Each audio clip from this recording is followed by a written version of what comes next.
Hey beautiful people, magandang araw. So unti-unti na nating naaayos yung garden, madlang people. So ito nga pala, dito ko nilagay yung aking ibang anthurium dahil medyo sobra na doon sa stand sa harapan.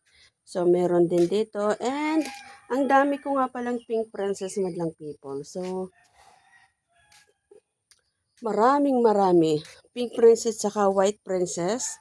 Ang dami kong halaman dito guys, na susubaybayan nyo sa takdang panahon. So, ito.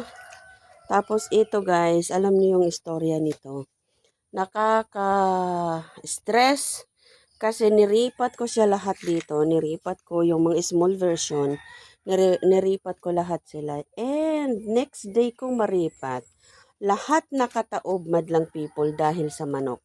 Kinalaykay nila ng kinalaykay hanggang sa nagkanda tumba-tumba lahat yung mga yung mga nakatanim. Kaya iyan.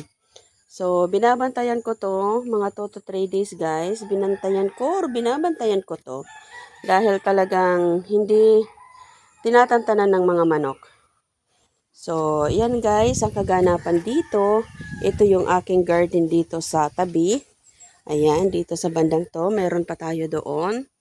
And look at that. So, ang dami kong propagation. So, magbibinta tayo, madlang people. Abang-abangan nyo lang. Okay, so punta tayo doon guys.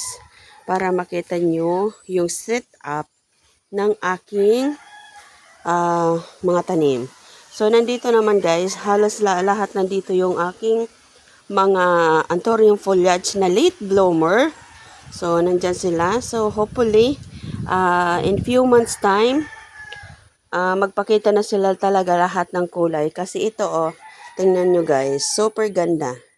Ganda ng pagka-pink niya, no? Ayan, di ba? Super ganda. Ang lalaki na nila bago nagpakita yung kanilang mga kulay. Kaya, yung mga dyan, yung mga bumibili ng, tingnan nyo yun, yung mga bumibili ng walang kulay, pero may lahi din naman sila. Huwag kayong mawala ng pag-asa, guys. Kasi ganyan talaga ang mga anthurium foliage. So, ito naman, guys, ang aking halo-halong anthurium. Ayan, nandito sila lahat. Diba? Kita nyo? Anthurium and philodendron ang nandito sa ating harapan ng bahay. Ayan. Marami pa rin din naman akong mga ipopropa dito guys. Ayan. Papakita ang haring araw sa atin. Ayan. So, nandito yung ating beletay. So, sana maging okay lang ang ating beletay. At ang ating murdiano, black na siya. Ayan. Yan lang guys ang aking vlog for today's video. Thank you so much for watching. Bye-bye.